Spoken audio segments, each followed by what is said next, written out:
Students, آج ہم اردو ادب کے بڑے مشہور شاعر ناصر کاظمی کو پڑھیں گے، جن کی تاریخ پیدائش جو ہے وہ 1935 ہے اور تاریخ وفات 1972 ہے۔ عزیز طالبات، ناصر کاظمی سید ناصر سلطان نام تھا اور ناصر تخلص کرتے تھے۔ شعر و ادب کی دنیا میں ناصر کاظمی کے نام سے مشہور ہوئے۔ آپ 8 دسمبر 1935 کو امبالہ موجودہ بھارت میں پیدا ہوئے۔ ابتدائی تعلیم امبالہ سے حاصل کی، اسلامیہ کالج لاہور سے انٹرمیڈیٹ کیا اور قیام پاکستان کے بعد لاہور میں مستقل رہائش اختیار کی۔ ناصر کاظمی رسالہ ہم لوگ ہمایوں کے مدیر بھی رہے۔ ریڈیو پاکستان لاہور میں بطور سٹاف آرٹسٹ بھی کام کرتے رہے اور اپنی وفات تک وہ ریڈیو پاکستان کے ساتھ منسلک رہے۔ عزیز طالبات، علامہ اقبال ناصر کاظمی کا شمار ان شعراء میں ہوتا ہے جنہوں نے پاکستان کو بنتے ہوئے اپنی آنکھوں سے دیکھا اور پھر ہجرت بھی کی۔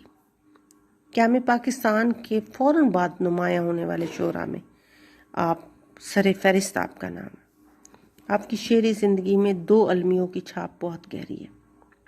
ایک ہندوستان کی تقسیم، پاکستان اور ہندوستان کا بننا، ملک کی المیہ، اور دوسرا بہت بڑا المیہ سقوط ڈھاکہ کا۔ آپ کی تخلیق کی زندگی کا آغاز ایک المیہ سے ہوتا ہے جسے ہم قیام پاکستان کہتے ہیں، جو دنیا کے نقشے پر ابھرا۔ ہندوستان کو تقسیم کیا گیا، تقریباً 1 کروڑ لوگوں نے ہندوستان سے ہجرت کی پاکستان، اور پاکستان سے ہجرت کر کے ہندوستان گئے کچھ لوگ۔ یہ صرف المیہ ہی نہیں تھا، یا اگر ہم اس کو ہجرت کہیں تو یہ محض ہجرت نہیں تھی، بلکہ دنیا نے دیکھا کہ کس طرح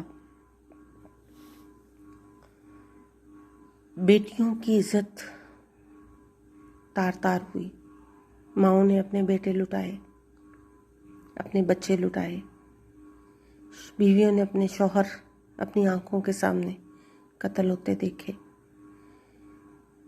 خون کی ایسی ہولی کھیلی گئی کہ 400 لاشیں ہی لاشیں نظر آتی۔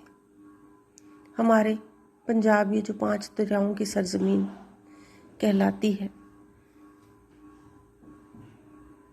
عزیز طالبات، ہمارے بڑے کچھ کہتے ہیں، آج بھی کچھ لوگ موجود ہیں ایسے جنہوں نے پاکستان کو بنتے ہوئے دیکھا۔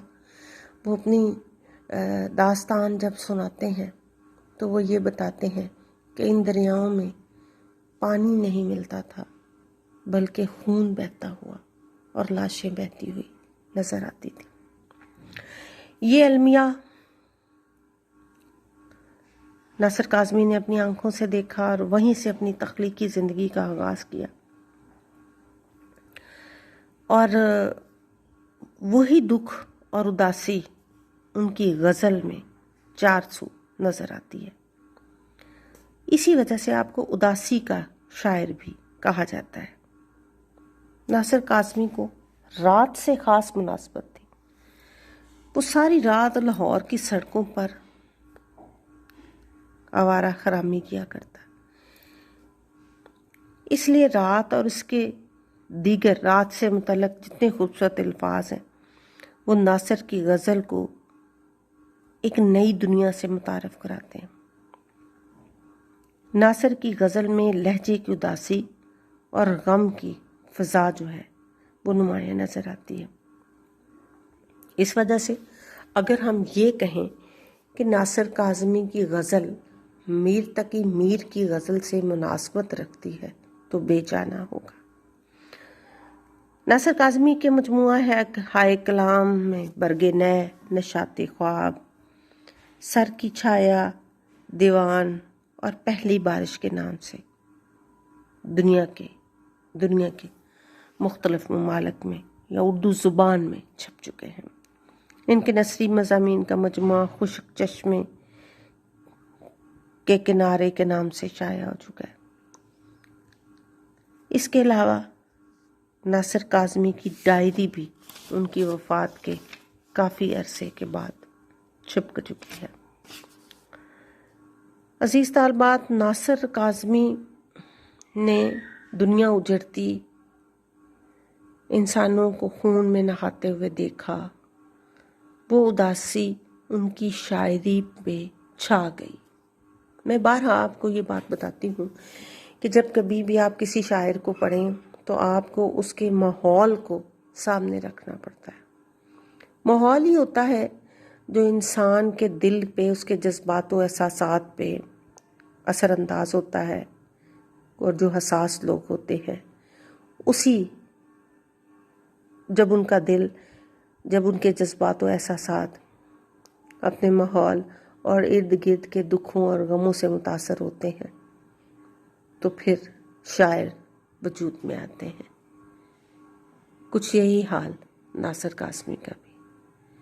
انشاءاللہ کل ہم ناصر کاظمی کی پہلی غزل کے اشعار پڑھیں گے انشاءاللہ۔